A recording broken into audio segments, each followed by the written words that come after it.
I've got a big idea. It was my idea. We've got a big idea. I had an idea and he helped me develop it. Yeah, here in Canberra we've got a housing crisis.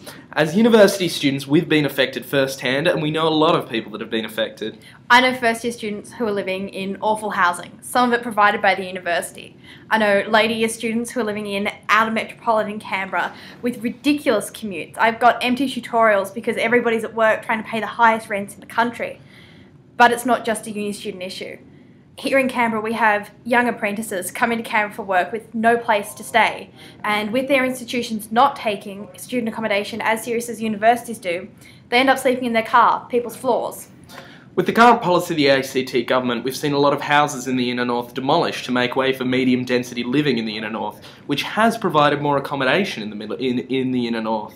The only problem is that they're mostly 1 or 2 bedroom apartments, and you can pay upwards of $250 a week for a single room. It's not student-friendly accommodation. Simple market principle, however, that $250 a week rent rooms is a simple matter of demand. There is so much demand from public servants and working professionals that they have literally driven students and apprentices out of the market, and at the same time driven their own rent sky high. Which I doubt they're doing deliberately, but so far, there, in our community at least, been a lot of complaining and not a lot of idea-ing. Yeah, I think it's a word. So, our idea to ease the squeeze on the ACT housing market is to convert office space into living space. Here in Canberra, we've got the highest rate of metropolitan office vacancies in the country, 13.4%, and the lowest rate of rental vacancies, 0.6%. So we propose to repurpose large-scale offices into student and youth housing precincts. It sounds like a good idea. It may have been a big idea, but it's definitely not a new idea. Already in Canberra, there are offices being repurposed as student housing. The architecturally significant Cameron office has been saved in part by the University of Canberra and ACT government's joint project to renovate the interior to provide high-density student housing right in the middle of Belconnen's business precinct. So our big idea isn't so much about repurposing buildings, although I'm pretty sure that was my idea, but about the kind of student housing that we'd like to see in these spaces. Because increasingly what we're seeing is government initiatives funneling money into student housing, like the ANU Exchange Precinct, only to see the university build expensive housing, contract it out to a private operator, and then increase their student intake to fill it. It does nothing to ease rental pressures on the community, and it's certainly doing nothing to help the majority of students I know.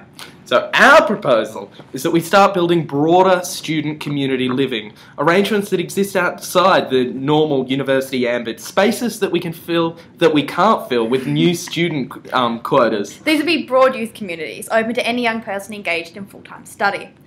Whilst the cloistered, privileged university college experience and environment might work for the minority of people who can ever afford to engage in it, I prefer to spend my student years living with a realistic cross-section of the community, because the majority of pol sci and art students that I know could really benefit from living with some people who have some actual life skills. I know I could.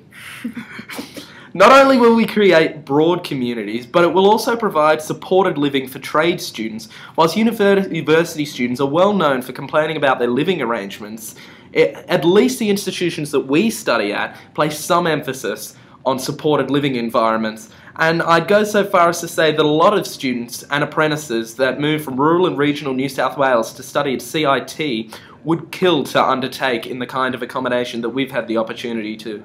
We haven't got the details on this one figured out. We're figuring that's what you can help us with, you know. We've got the vaguest notion of who's going to cough up for the infrastructure. ACT government. We know that it's not ridiculously hard to administer this kind of living arrangement for students. I figure if the UC Student Union can manage the contracts to run their own student accommodation, it's probably not rocket science. We also have notions about education providers, could split small surpluses to cover the costs over time. And we have a sneaking suspicion, more than a sneaking suspicion, that there's a lot of union organisations and a lot of their grassroots members who'd be more than happy to chip in some of their union dues and some of the money those unions have in their pockets to see a lot fewer of their apprentices sleeping in their cars or on friends' floors. Mostly, though, our big idea is that we'd like to see any future move towards providing more student housing that includes all students and apprentices. We'd like our student community, whether it be trades or tertiary, to be a little less segregated with a little more money in their pockets. And also gay marriage.